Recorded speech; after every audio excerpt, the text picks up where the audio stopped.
नमस्कार. कनेक्शन चॅलेंजचा आज दुसरा दिवस. आपल्या लहान मुलांना गोष्टींच्या दुनियेत रमवा पालकांनो. आजचा दिवस आपल्या मुलांच्या कल्पनाशक्तीला आणि संवाद क्षमतेला मदत करणारा आहे. आपल्या मुलाला त्याचं आवडतं एक पुस्तक किंवा एखादी गोष्ट निवडू द्या. मग ती गोष्ट एकत्र वाचा. चढ उतार, आरोह अवरोह सगळे त्याच्यामध्ये लक्षात घ्या. गोष्ट संपल्यावर विचार करा. मुलांना प्रश्न विचारा, तुला सगळ्यात जास्त गोष्टीतलं कोण आवडलं? जर तू त्या गोष्टीत असतास तर काय केलं असतंस? अशा संवादातून मुलांच्या भावविश्वात आपल्याला डोकावता येतं.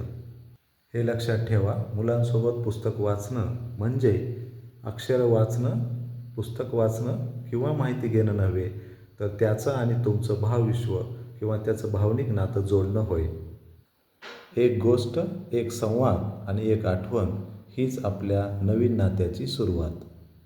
कारण अजूनही आजीच्या गोष्टी लहान मुलांना आवडतात.